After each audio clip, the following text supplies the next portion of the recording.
es, hacemos una combinación de lo que yo les estoy explicando. Por un lado tiene en una misma gráfica los costes y los precios. Lo ven aquí que aquí tienen un precio establecido y las curvas de costes les dicen qué. Fíjense, analicen un poco.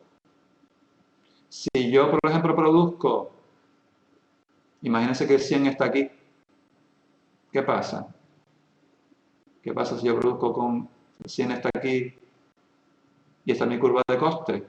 Todos estos son costes y este es mi precio. ¿Qué pasa si yo tengo aquí, por ejemplo, mi 100? Que el precio está aquí arriba, pero luego, ¿qué pasa? Que las curvas están por debajo. Sin embargo, si yo produzco 200, ¿qué pasa? ¿Lo ven que tenemos que jugar con la curva de la recta de precios, con la de costes, para ver si nos interesa o no nos interesa? La cantidad que está usando la producción. Si alguien estaría ganando mucho, ¿no? Por debajo de los costes. Exacto. Y el 200 aquí, donde justo se cortan las curvas, no tendría ni beneficio. Yo, por ejemplo, a esta gráfica le faltaría algo, por ejemplo. Yo le pondría, le faltaría esto. No, faltaría mi recta de ingresos. Porque ves que aquí te habla de precios, pero no te habla de ingresos. Y aquí te está hablando de costes. Entonces, yo aquí en esta curva yo le pondría también mi curva de ingresos, y entonces en función de mi curva de ingresos y mi curva de costes, y en función de la producción, yo veo, si por ejemplo, imagínate que la curva de ingresos fuera así, una recta que subiría por aquí y por aquí.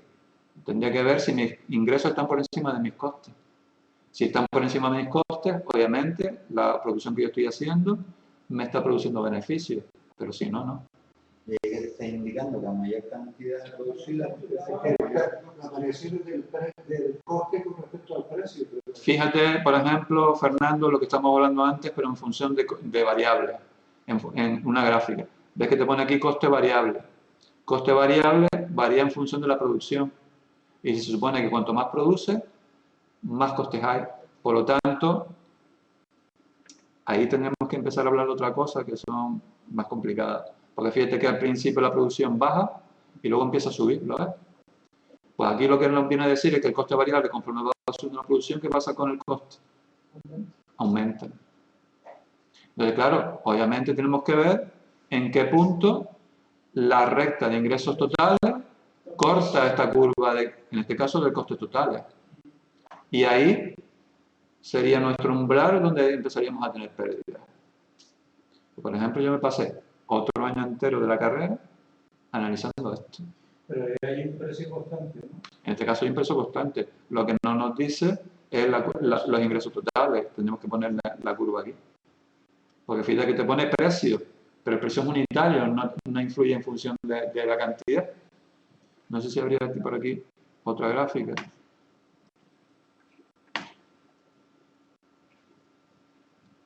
Esta, por ejemplo, es otra gráfica. Lo que pasa es que aquí solamente tenemos en cuenta coste.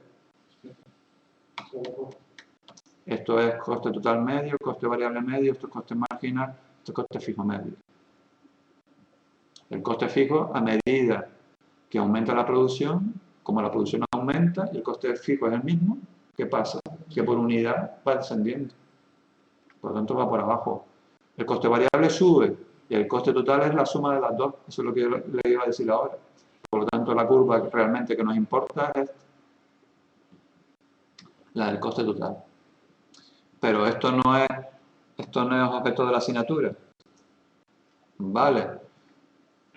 Esto es para que ustedes un poco vean que lo que estamos viendo, digamos, como es una introducción. Pero yo lo que quiero es que ustedes se hayan quedado hoy con esto, los de costes fijos, costes variables. Recuerden lo de los presupuestos de costes y asignarlos por epígrafe y saber distinguir entre costes directos e indirectos, y luego terminar lo que estábamos haciendo. Que ya tenemos claro que era la recta de ingresos totales, ¿sí? ¿Sí o no? ¿Esta no? Vale. Pues entonces, estamos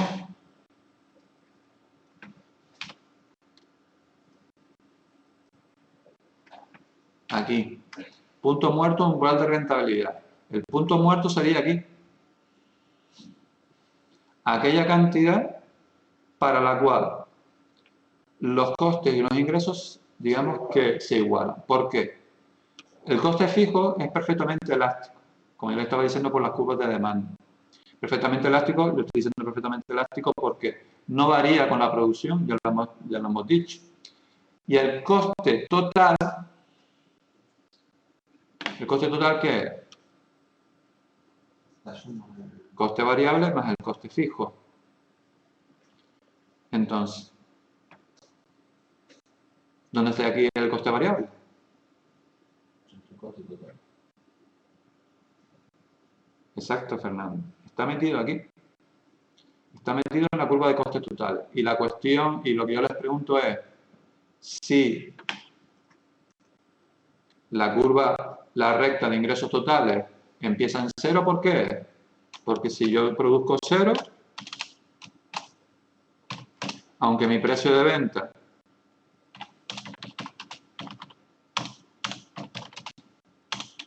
sea 10, ¿qué pasa con mis ingresos totales?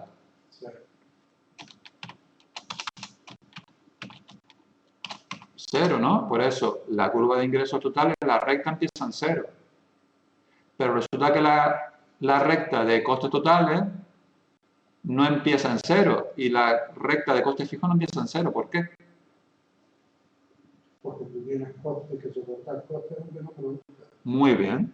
Es decir, los costes fijos no empiezan en cero porque el alquiler, por ejemplo, de la nave de las muñecas, ¿vale? Aunque yo produzca 0 muñecas, la tengo que pagar. Entonces, lo tengo que, es decir, aunque no produzca nada, aquí tengo que pagar 1000. Pues por eso empieza más arriba. Pero claro, si yo tengo un coste variable que varía en función de la producción, recuerdan que el coste total es el coste variable más el coste fijo. El coste fijo empieza aquí. Entonces el coste total ya no va a poder empezar en cero. ¿Por qué? Porque siempre tengo que soportar los costes fijos. Por lo tanto, el origen de la recta de costes totales va a ser el inicio de la recta de costes fijos. Por eso aparece acá, aquí arriba, aquí. Y es una recta también que tiene pendiente. ¿Por qué? Porque a mayor producción, ¿lo ven aquí? A mayor producción, aquí al principio baja y luego sube, pero resulta que después de una determinada producción, ¿qué pasa? Sube. ¿Vale? Por lo tanto, siempre al producir más, el coste total sube. Después está el tema de las economías de escala, ¿no? Por ahí va. Por ahí va. Creo que te estás acordando bastante. Hace muchos años que estudié eso.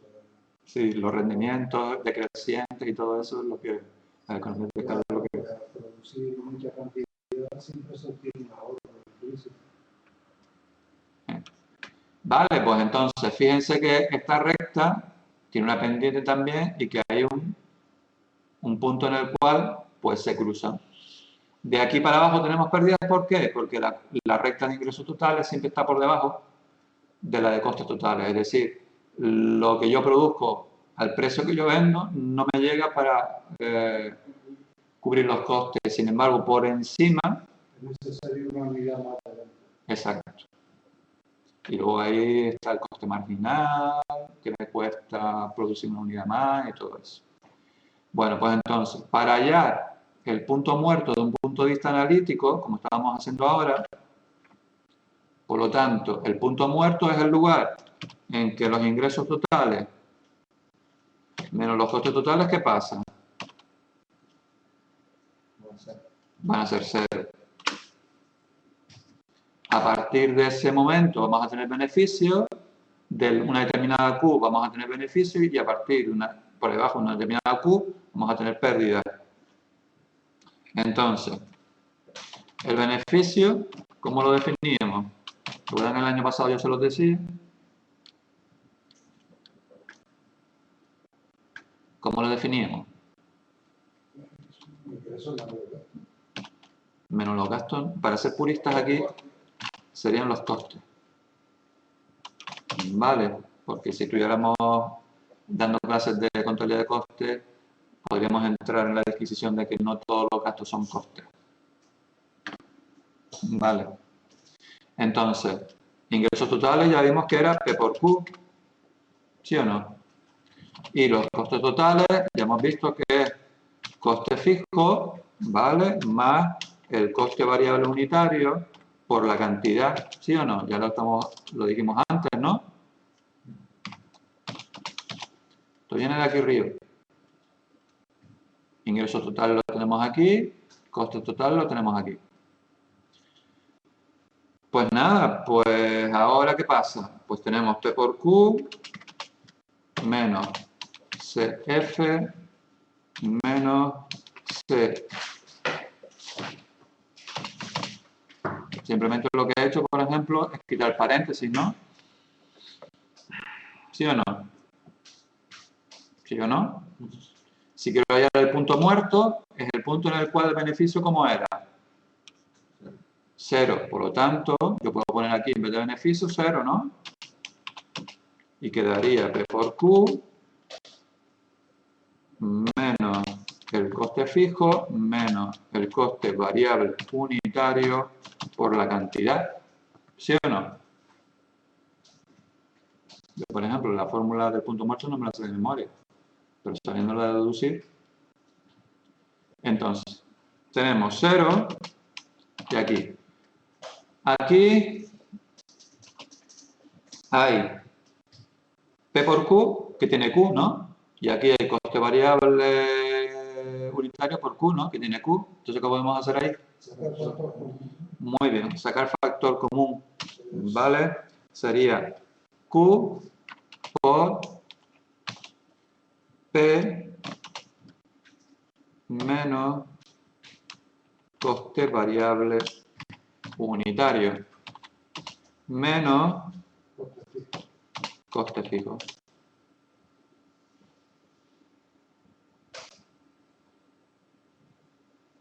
¿Sí o no? Entonces, yo lo que quiero saber es que Q hace que mi beneficio sea 0, ¿no? Entonces, ¿qué pasa que tenemos que hacer aquí? Despejar la Q, ¿no? Pues entonces, yo lo que voy a hacer es, en vez de como decía Alfonso, yo lo que voy a hacer es, coste fijo no lo quiero aquí, porque quiero dejar la Q sola. Por tanto, pongo el coste fijo para la izquierda. Como el coste fijo está restando, ¿cómo lo paso al otro lado? Pues quedaría CF, ¿vale? Y ahora, como quiero dejar la Q sola, y esto está multiplicando a P menos coste variable unitario, ¿cómo dejo el P menos el coste variable unitario para dejar la Q sola? Paso para el otro lado dividiendo. ¿Vale? Y ya tenemos nuestra fórmula del punto muerto umbral de rentabilidad. Como vemos, tenemos que saber cuáles son nuestros costes fijos, tenemos que saber cuál es el precio de venta estimado que vamos a vender, que obviamente se sale del precio de coste más el margen comercial que nosotros queramos poner y el coste variable unitario que nos cuesta producir una unidad. Eso nos da el Q, umbral de rentabilidad, que esa es otra cosa necesaria que se debe hacer en todo plan de viabilidad. Podemos partir del principio y decir que los costes totales serían igual a los ingresos totales más tanto por ciento, ¿no? Para el margen. Y empezar a despejar de ahí la Q. Puede ser también. ¿No? También. No como lo calcula la empresa y sabe que yo necesito, qué cantidad necesito producir para tener un 30%. Vamos a ver, también lo que se puede hacer, a ver, si tú quieres calcular el punto muerto y no tienes claro qué margen comercial le vas a poner, pues también lo que puedes hacer es un proceso iterativo. ¿Sabes lo que es iterativo? Sí. Es decir, pues, yo sé los costes. Yo, por ejemplo, le quiero poner un 10 como mínimo. Voy a ver qué cubo voy a necesitar. Si veo que la Q es muy alta o que la Q es muy pequeña, pues a lo mejor le subo más el margen, le bajo más el margen. Podemos hacerlo también así, o como tú también planteas. ¿Vale? Digamos, por un proceso iterativo de ir probando, pues nosotros podemos ir especificando que Porque date cuenta también, Javier, que esto viene dado también por la capacidad de producción de la planta. Es decir, si tú solamente puedes producir 500, ahí tú sabes que el Q va a ser 500. Entonces tengo que saber... Si no hacen los cálculos antes de empezar una empresa, ¿no? ¿Eh? Que había lo vamos si no hacen los cálculos antes de empezar, porque imagínate que necesites, o tengas un umbral de rentabilidad de 500 unidades y la planta solo te produzca 350. Obviamente. Entonces, tienes que saber cuál es también la capacidad de la planta, saber cuáles son tus costes fijos, para ahí tú ya meterle mano al P. Porque este se supone que es precio de venta, no es precio de coste. Entonces, variando este P, en base a la estrategia comercial que tú quieras, poniéndole el margen que tú quieras, pues vamos a ver cómo podemos, si tú sabes que son 500, pues vamos a ver si podemos, cuando llegamos al punto muerto, cuando tenemos beneficios, cuando tenemos pérdidas, voy a ir jugando. Obviamente esto es ya un estudio de viabilidad y un estudio que el departamento comercial y luego pues el departamento de producción y luego en función de los objetivos que quiera alcanzar la empresa, pues decide. Pero se supone que todo esto se hace antes de poner en marcha la empresa.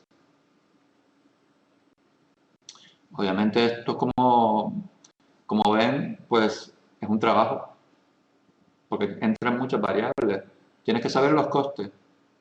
Sí, porque es una aproximación todo. Claro. Porque después llega a la vida real y resulta que, claro, que donde dije digo. Pero esto es una parte que se hace en todo el plan de empresa, plan de viabilidad, y luego esto tú se lo presentas al banco, se lo presentas a la institución pública que sea, y ellos estudian y dicen, pues mira, pues yo esto no lo veo ni por ningún lado. Es decir, tú no me puedes decir que tú vas a vender a 10 si resulta que el producto yo en la calle me lo estoy encontrando a 6. Entonces, ahí algo falla. Es decir, o tú... Entonces, yo lo que yo pensaría primero, si fuera un analista de esto, es tu estructura de costes es muy alta. Hay algo ahí que no cuadra. O bien le vas a pagar mucho al personal, o bien, por ejemplo, las materias primas que tú vas a comprar, pues no las estás eligiendo el proveedor adecuado, ¿vale? Y tienes que buscar mejor proveedor para así tú poder ajustar más ese precio de venta al margen que hay, más o menos al precio de venta que hay en el mercado. O sea, ahí tú en el plan de viabilidad tienes que ver todo eso, porque luego, claro, tú vas a una empresa que te den una subvención o que te den un crédito y en función de la estructura de costes, pues te dirán, pues mira, pues yo esto no lo veo viable o lo veo viable. Bueno, pues al final les he contado un montón de cosas que como ven, se supone que parte le dieron en gestión, ¿cómo era? Gestión financiera, parte de gestión comercial, parte de gestión logística y comercial, y todo eso luego se engancharía en un plan de viabilidad que se supone que es una parte del proyecto de plan de empresa. Ver, por ejemplo, esto es uno de los instrumentos que se usa. Yo no sé si ustedes el año pasado en su SMR, en su trabajo lo usaron o no. Ese silencio. Esto no. Pues deberían al menos haber hecho una aproximación. Porque yo supongo que ustedes les pidieron que hicieran una estimación de venta o no. Sí. Ustedes, Fernando, desarrollaste un presupuesto de coste de cuánto te iba a poner los gastos que iba a suponerte poner en marcha la empresa. ¿Eh? Pues la cuestión es que luego, mediante algunas de las herramientas que yo les estoy diciendo, ustedes tienen que ver si eso es viable o no. Tengo un presupuesto de tesorería, yo personalmente hice gráficos también. Vale, yo no les estoy pidiendo, en este caso, ya hemos visto otras herramientas que yo les he dicho, lo del ROI, lo del, siempre se olvidan los nombres, el CAPEX y todo eso, que son otras formas de medir la rentabilidad de un proyecto, pero yo lo que les estoy pidiendo para su proyecto es esto. Y que me desglosen los costes que tienen, ¿vale? por epígrafe, ¿vale? Y también les daría más notas si ustedes incluso me lo desglosan por tipo de coste. No tienen que meterse ninguno más, solamente hay 4. Costes fijos directos, fijos indirectos, variables directos y variables indirectos. No les voy a pedir más. Piensen que también, por ejemplo, si ustedes han acudido a un préstamo, el interés también es un coste. No se les olvide.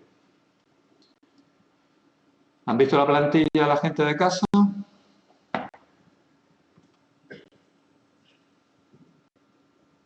¿Han entendido lo de la plantilla? Es decir, esto es una cosa genérica.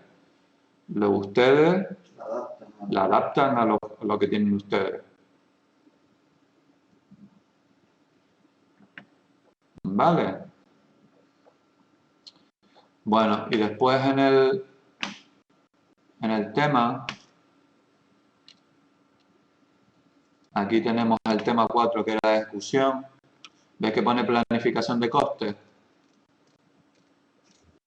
¿Vale? Aquí les habla de la duración estimada. Esto ya les suena el diagrama PER. ¿Cómo van los diagramas PER? ¿Hicieron el resto que yo les pedí o vamos a tener que hacerlos todos en clase?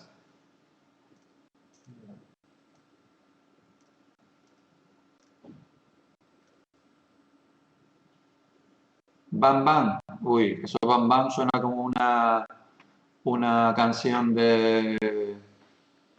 ¿Cómo se llama este señor? De Ricky Martin. ¿Veis que pone elaboración de presupuesto? ¿Lo ven? Calculando el coste de cada recurso, calculando el coste total, calculando el coste de cada actividad. ¿Vale? Me estoy refiriendo a esto. ¿Lo ven o no?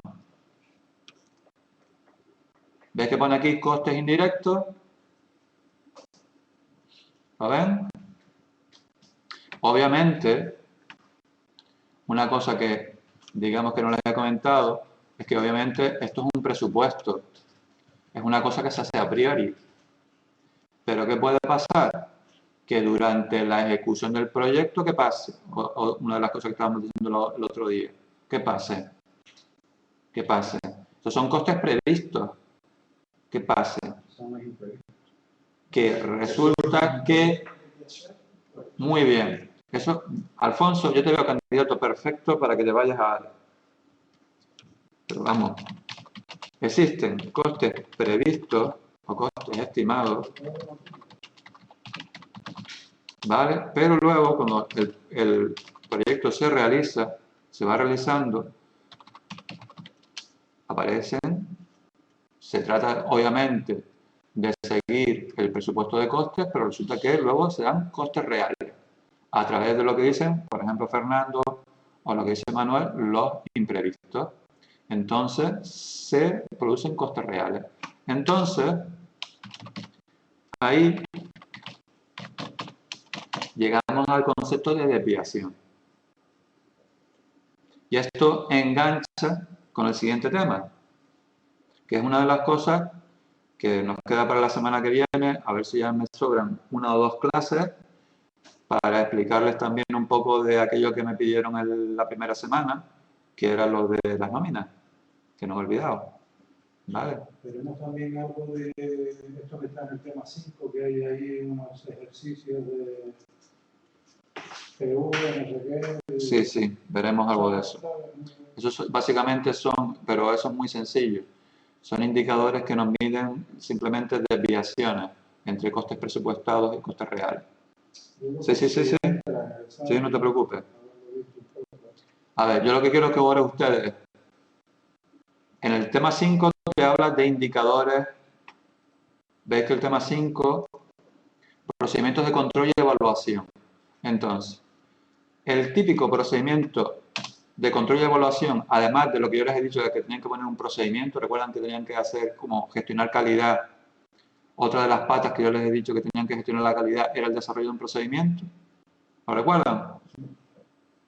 ¿Vale? Otra cosa que tienen que hacer en su proyecto, ¿vale?, es establecer indicadores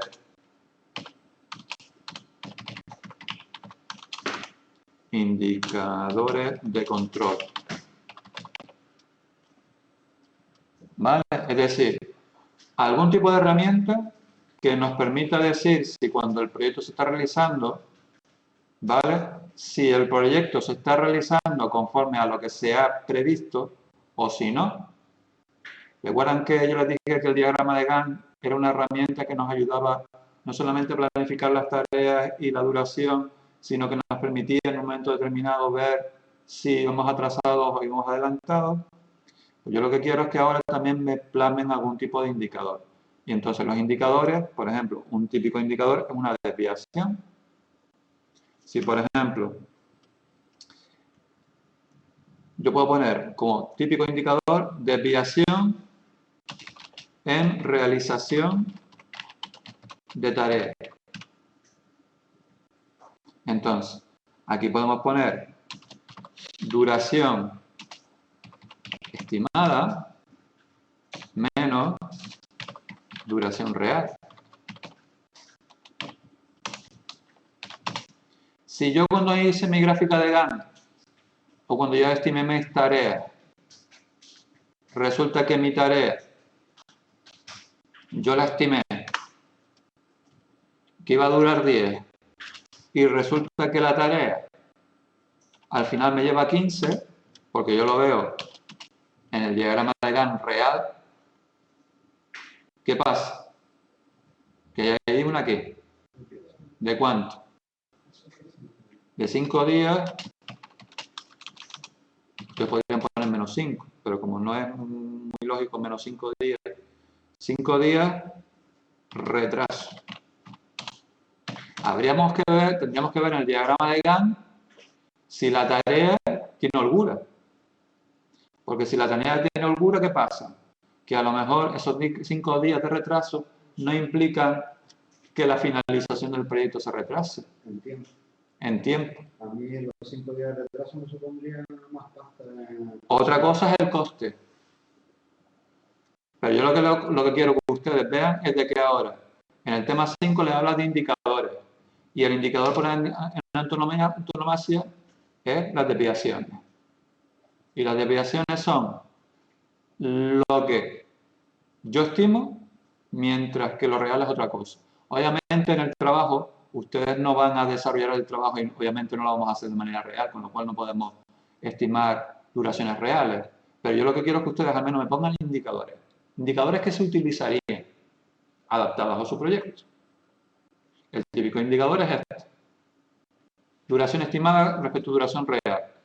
Y entonces yo lo que ustedes entiendan es que esto que implicaría en cuestiones de cuando les sale aquí una desviación, pues eso implica de que hay que ver si el proyecto va a poder terminarse o no va a poder terminarse en tiempo. No, eso entra dentro.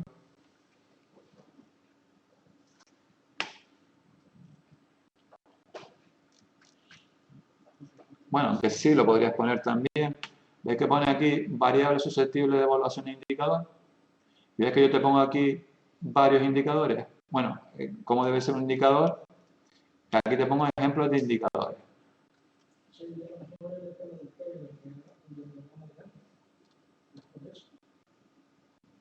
Podría ponerlo también ahí. A ver, ustedes lo que tienen que poner es un apartado que ponga indicadores de control o seguimiento del proyecto. De forma que podamos ver no. Se pudiera ver si el proyecto va bien o si el proyecto no va bien. Si el proyecto va en tiempo, si el proyecto no va en tiempo. Exacto. De forma que si, por ejemplo, una cosa que se hace mucho en calidad son auditorías. Entonces pues puede haber una auditoría de control. A Fernando le controla un auditor, un jefe de obra o yo que sé, un especialista en obra, si lo que está haciendo su carretera va en tiempo o no va en tiempo, y si va en calidad o no va en calidad. Pues entonces es una auditoría de evaluación y control. Porque luego hay auditorías de cierre, hay muchos tipos de auditorías. Entonces, yo lo que les estoy pidiendo es que ustedes piensen en indicadores que les permitieran controlar su proyecto. Uno, el típico, es una desviación en tiempo de las tareas. Pero, por ejemplo, otro puede ser, por ejemplo, imagínense que el proyecto es un proyecto de entrega de pizza en un periodo de tiempo de 30 minutos, desde que se recoge el pedido hasta que la pizza llega al cliente. Pues entonces, un indicador, en este caso, sería indicador de entrega. Entrega en tiempo respecto a entregas totales. En este caso es un ratio. ¿Recuerdan los famosos ratios que ustedes la semana pasada? ¿Los checklists pueden ser indicadores? Sí, lo que pasa es que luego lo tienes que traducir a números, Manuel. Porque los checklists son como muchos apartados y entonces tenemos que tener un número que nos indique el nivel de eficiencia, digamos. Tú, por ejemplo, un checklist podría ser la cantidad de checklists que sean con número 5, es decir, con grado 5, con respecto a todos los ítems del checklist. No sé si me entiendes. Sí, si por ejemplo tú tienes 10 ítems a valorar y esos 10 ítems, 8 son 5, pues tú podrías decir que tu nivel de eficiencia en ese caso estás cumpliendo un 80%. ¿Me explico o no? Pero claro, yo no les puedo decir indicadores para todos los proyectos, porque ustedes los tienen que adaptar ¿a qué? A su proyecto en concreto. Por ejemplo, les estoy diciendo un proyecto que fuera una empresa de entrega de pizza.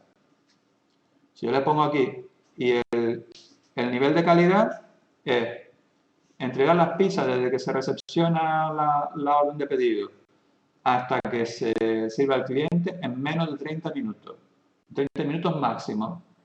Pues este sería mi indicador de control. ¿Vale? Entregas en tiempo con respecto a entregas totales. Si yo, por ejemplo, les pongo aquí un 0,7, ¿qué quiere decir?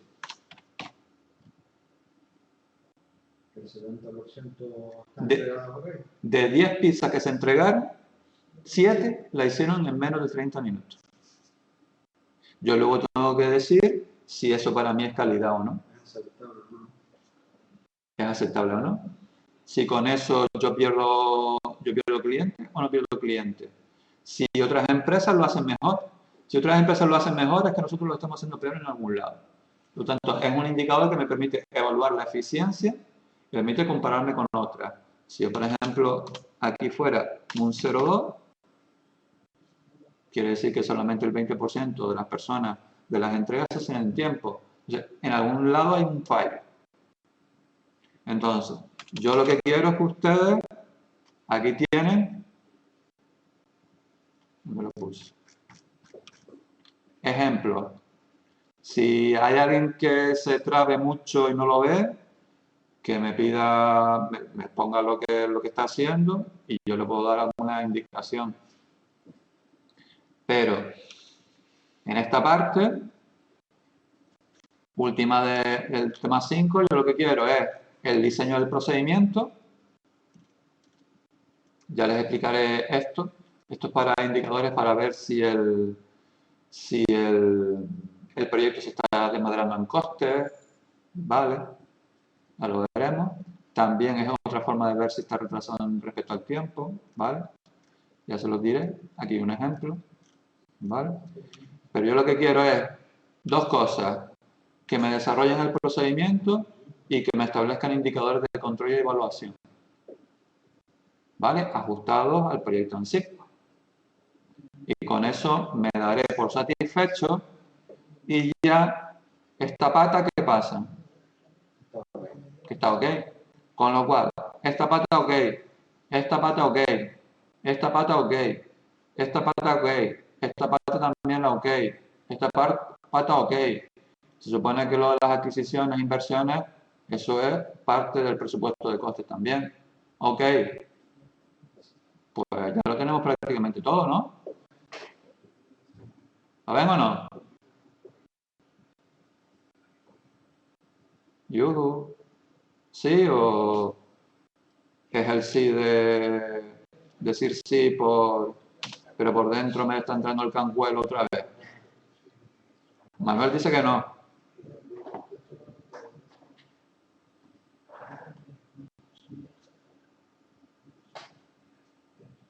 ¿Qué? Ese sí. Bueno, como siempre, pues, si tenéis dudas, me las comentáis.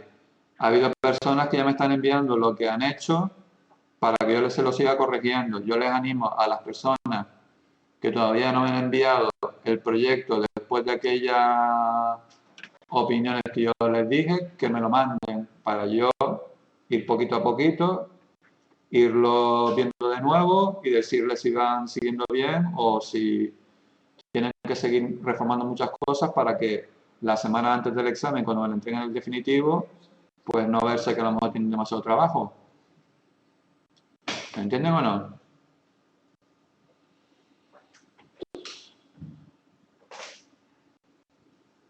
¿Sí? ¿No?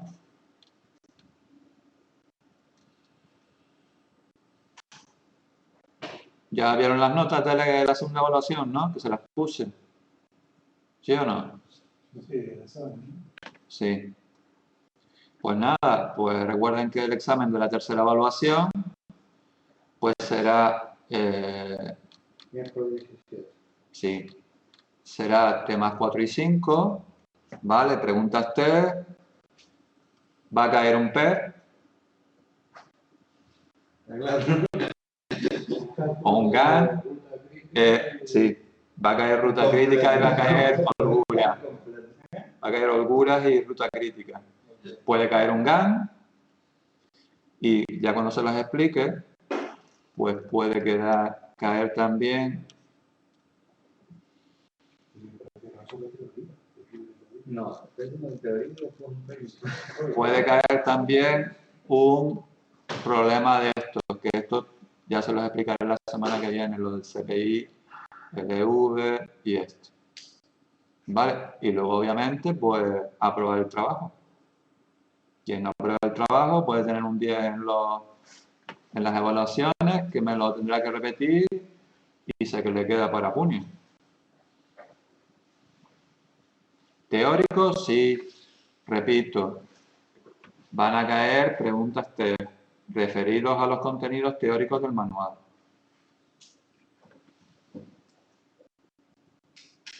Completo, si solamente son 2 temas, Marcelo.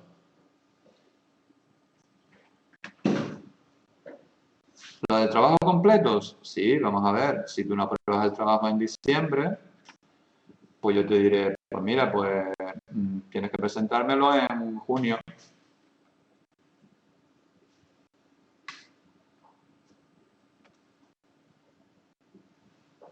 Vale, y si en junio lo apruebas, pues nada, pues te pongo aprobado. A ver, ustedes estudiense el Gantt, estudiense el PER, con todas las cositas que hicimos. Lo de los tiempos early, los tiempos las holguras, el CPM. Vale. No me estudien el de los, que me hizo mucha gracia, el de los...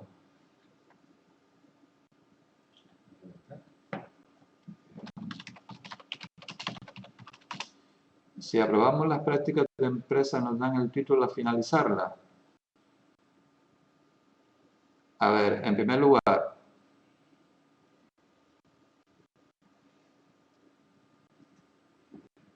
sí, lo que yo puse aquí, Gretel. Lo que pasa que yo estoy diciendo, y te lo digo ahora y se lo digo ahora, es que es necesario aprobar, en este caso además en esta asignatura, el trabajo.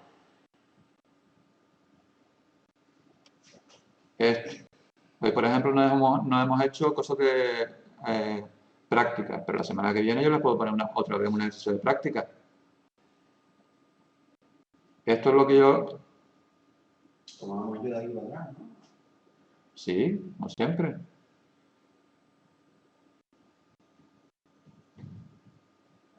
Vamos a ver, lo del título. A ver, aunque ustedes acaben en marzo, pues realmente las notas se las dan en junio. Luego lo que tendrán que hacer es pedir pagar las tasas para ¿cómo se llama esto? Las tasas para pedir el título y luego esperar que le venga. Pero luego ya con las tasas pagadas y lo que le tienen aquí, pues ya se entiende de que ya es como si tuvieran el título, pero no tienen el papelito oficial. Las tasas. No, lo de las tasas lo tienes que preguntar aquí en Secretaría, Agustín.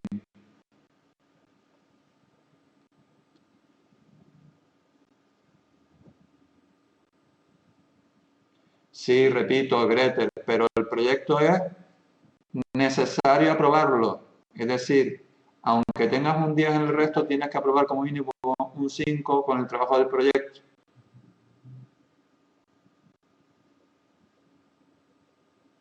¿Me explico o no?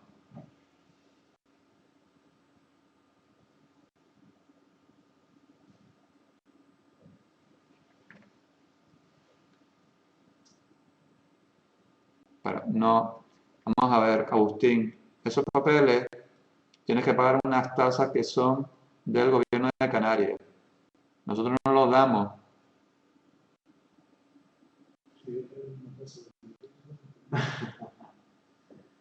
¿Cómo que cuándo?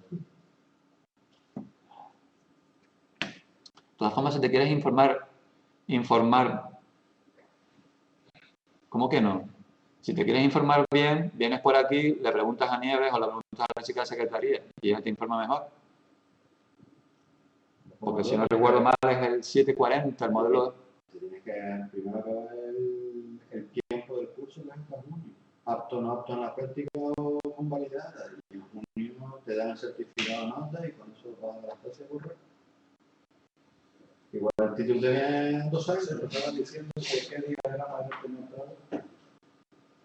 Ninguno. Antes de todo salió esto y dije, no vayan a poner un diagrama de no sé qué. Ah, sí. No se vayan a estudiar.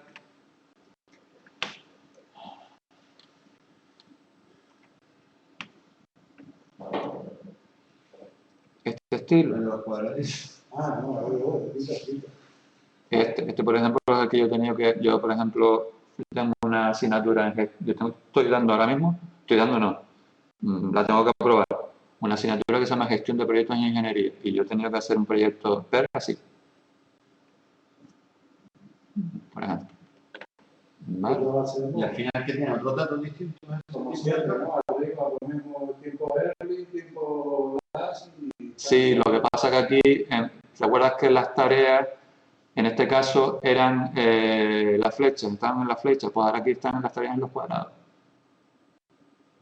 En el Open Project te deja distintos tipos de ponerlo de una manera. Sí, en la que sale en el Web Project, por ejemplo, sale este estilo. Pero aquí, como veis, en vez de las tareas estar en las flechas, las tareas están en los cuadrados. Y luego aquí, lo que sí estaba diciendo Javier, es que aquí te ponen los tiempos early y tiempos last, ¿lo ves? ¿Lo ves aquí? ¿Lo ves aquí? Yo lo he estudiado, tengo el nodo, divido en dos y después esta parte en dos, ¿no?